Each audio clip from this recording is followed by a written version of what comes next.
예, 중국에서 이 정도 변화가 일어나면 각국에 어느 정도 영향을 끼칠 수 있을 것인가 수치로 나타낸 자료입니다. 자, 이게 선진국이 있고요. 그리고 EM아시아가 있고 라틴 아메리카가 있고 그리고 뭐 중동 쪽이나 그 중동 아시아 뭐 이쪽 둘 수 있을 것 같습니다. 자, 그렇게 보시면 제가 노란색으로 음영을 좀 칠해놓은 부분들을 한번 보세요.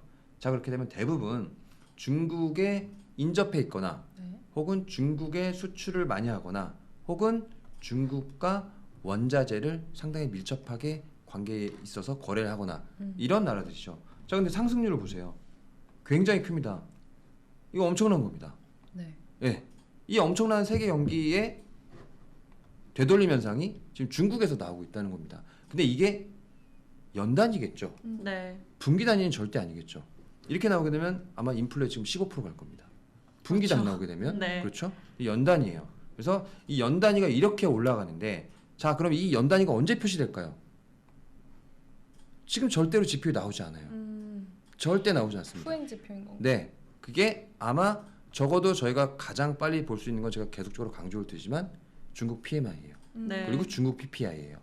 그 부분들을 보시고 판단하셔야 되고 그 부분들이 올라가게 되잖아요. 시장은 드디어 EPS 상승에 대한 기대를 갖게 됩니다. 바로 그 부분들이 바로 반영이 될 거예요. 네. 그래서 지금 실적이 안 지키는 이유, 그리고 미국이 나빠졌는데도 지금 시장이 강했던 이유는 이런 자료들이 있기 때문이다. 더군다나 지금 여러 하우스들에서 점점 중국에 대한 그 성장률 상향시키고 있죠. 네. 그런 부분들이 왜 상향을 시킬까요? 지금 정부 정책들이 하나씩 나오고 있고 저는 굉장히 좀 중요한 소식을 지난주가 아니죠. 지난주죠. 지난주 말 정도에 중국 부동산 가격이 처음으로 올랐어요. 1선, 2선 도시가. 네. 엄청난 빅뉴스입니다. 정말 빅뉴스예요. 네. 말도 안 되는 빅뉴스가 나온 거예요, 지금. 네. 이 뉴스가 나왔다는 거는 자, 중국에서 왜 소비를 안 할까요? 소비 안 하는 이유는 뻔하지 않을까요? 돈은 있어요. 이 돈이 언제 사라질지는 모르겠죠. 네, 일자리가 없죠. 중국도 네. 일자리가 많이 없어요. 실업률이 심각합니다. 물론 중국 국가 통계는 믿을 수가 없기 때문에 현재 언론 보도를 믿을 수 없죠. 그래서 현재 사시는 분들의 실업률이 어느 정도냐 느껴지면 심각하다라고 저희는 알 수가 있는데 네. 그렇다면 미래에 대한 희망이 없는 상태에서 올라가려면 결국 자산 가격밖에 없어요. 부동산 가격이 반등하잖아요. 소비가 본격적으로 일어날 겁니다. 네. 정말이에요. 어. 본격적으로 일어나게 되는데 이제 상징적으로 처음으로 올랐다.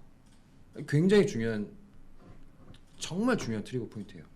지금 국내에서는 중국 주식으로 그래서 난리가 났어요. 네. 네, 난리가 났고요. 왜냐면 우리나라랑 중국이랑 굉장히 좀 밀접하게 연관되어 있기 때문에 이미 반영을 한다는 거죠.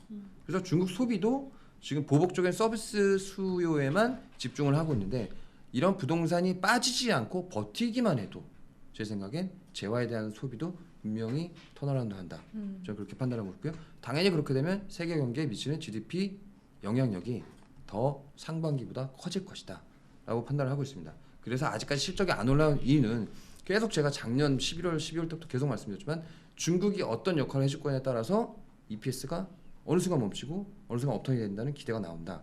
그런 부분들이 중국의 숫자가 하나씩 나올 때마다 시장은 급격하게 반응을 할 것이고 그리고 매번 팩트셋 죄송합니다. 또 지금 너무 열을 내서 중국 부동산 네. 가격이 올랐다는 네. 거예요, 지금. 네. 감동을 받으셨어요. 저는 지금 너무 감동을 받았어요. 중요한 네. 사실이니까. 네, 그래서 그분들이 정말 크고 팩트에서 맨날 체크를 하잖아요, 매주마다.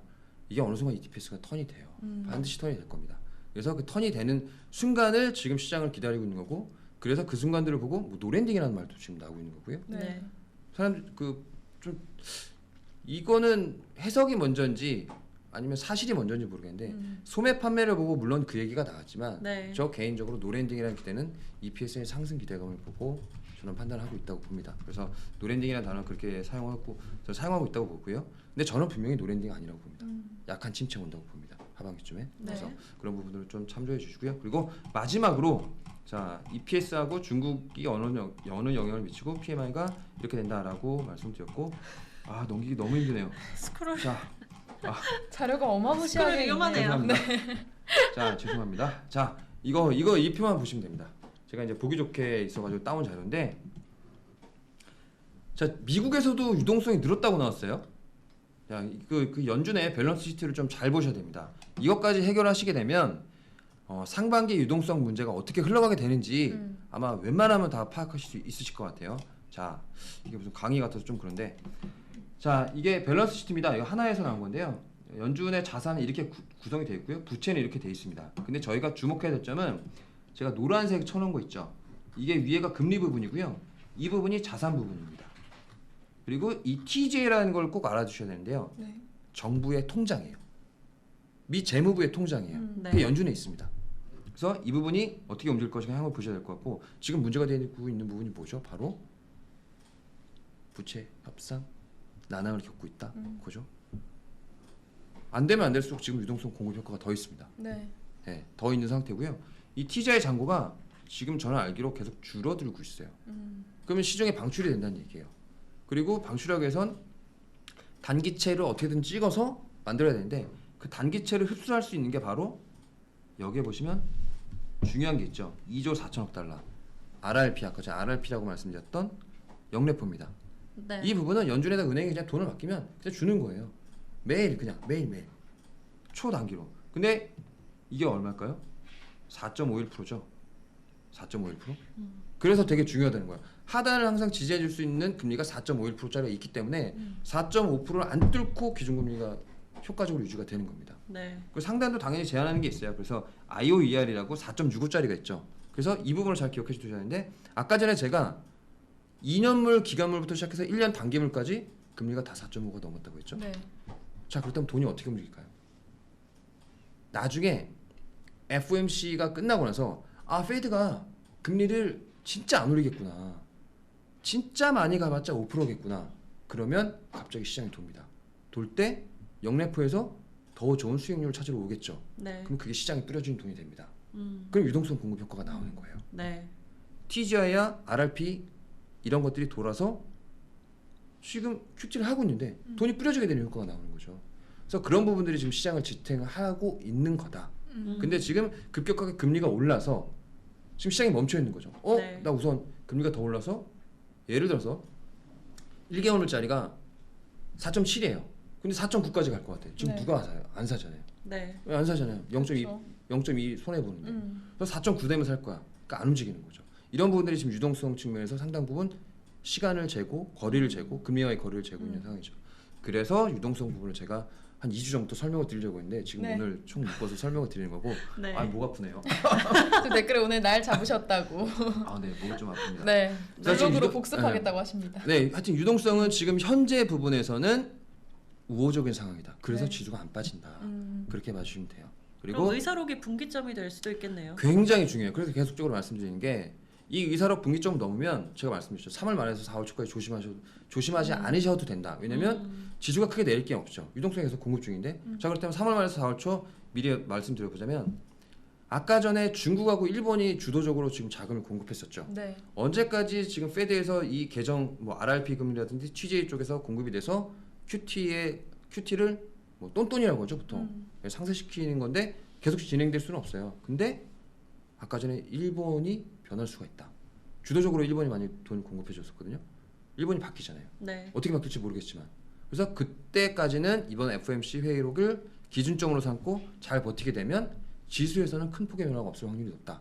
그래서 제가 3월 말 4월을 말씀드리는 거고, 일본의 스탠스를 3월 잘 보자. 왜냐면 4월에 넘겨주기 전에 3월에 보통 마무리 짓고 넘어가는 게 맞아요. 네. 모든 중앙은행들 다 그렇게 합니다. 그래서 저는 이제 3월 말에서 4월 초가 좀 상당히 좀 걱정이 되는 부분이다. 이렇게 유동성 측면에서 말씀을 드렸던 거고요. 근데 하나 더, 여기서 또 반전이죠. 실적 부분이 만약에 그때 저희가 볼 수 있는 지표가 2번 정도가 더 있어요. 네. 많이 네. 볼 수 있는 거. EPS 올라오면 어떡할 겁니까? 빠질까요?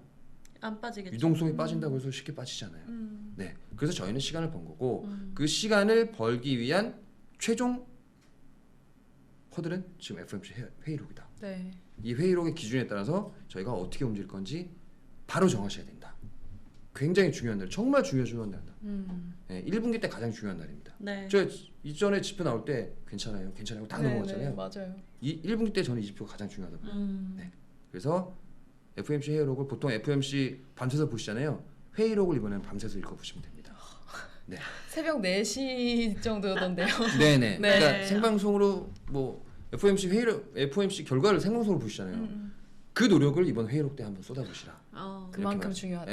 그렇게 말씀드리고 싶어요. 네. 아, 네, 반대로 뭐가- 생각을 하면 그 전까지 시장의 흐름은 사실상 조금은 무의미할 수 있다라고도 네, 볼수 크게 거시 매크로 지표상으로는 크게 그래서 제가 지금 매크로 지표가 피크아웃 한 상황이고 개별 주식을 좀 신경을 쓰라 계속적으로 말씀드렸던 거고 그래서 지금 그 분기점이 와 있는 상황이니까 지금 2월 말이죠. 다음 이번 주면 2월 말이니까 이제 조심을 좀 하셔야 되는 거고 그래도 해지는 해놓으셔라라고 말씀드리는 거고 그래 안 다친다. 네. 여태까지 저희가 뭐 쌓아 올려왔는데 그것도 버리면 아깝잖아요.